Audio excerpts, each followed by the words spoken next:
अस्सलाम वालेकुम। वालेकुम सलाम। मैम, आज इमरान खान साहब के बगैर जो है रैली निकली है, तो क्या ये कामयाब हो पाएगी? इंशाल्लाह जी, खान साहब के सारे सिपाही खान साहब जैसे ही, जैसे खान साहब हमारे लीडर हैं, हमारे पास जो एक एक अल्फाज जो खान साहब का है, तो इंशाल्लाह हम जो है इस्लामाबाद जाके दम लेंगे और हम लोग पहले से ज़्यादा तैयारी कर कर आए हैं। इस बार राना सनाउल्लाह सुन ले, वो हद से ज़्यादा भी किसी आगे बढ़ने से निकलने से पहले सोच ले, हम उसका वो असर करेंगे कि उसको समझ भी आ जाएगी वो आ रहा है, इस्लामाबाद आ रहा है, इंतज़ार करे राना सनाउल्लाह। तो मैम, अरशद शरीफ साहब का कल जो पोस्टमार्टम आया उनके बारे में कुछ बोलेंगे आप? वेरी सैड जी, हम इंशाल्लाह चाहते हैं कि एक प्रॉपर इंक्वायरी हो और हमें उस चीज़ का हिस्सा बनाया जाए, अवाम के सामने मंजर आम पे आनी चाहिए। हम सब उसमें बराबर के वो हैं कि हमें प्रॉपर हमें बताया जाए, हमारे सामने ओपन तहकीकात होनी चाहिए। Thank you.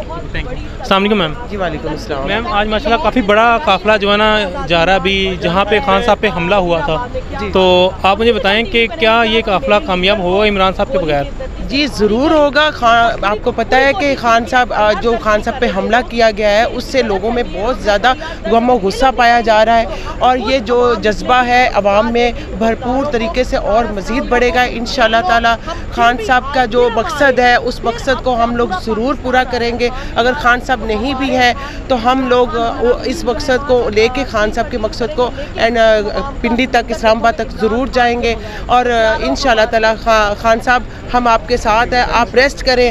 हम आपका ये जो मकसद है और जो हकीकी आज़ादी का लॉन्ग मार्च है हम लेके जाएंगे और आपको इस मकसद में कामयाबी दिलाएंगे इंशाल्लाह। अच्छा मैम, अरशद शरीफ साहब का कल जो पोस्टमार्टम रिपोर्ट आई है उसके ऊपर कुछ बोलेंगे आप?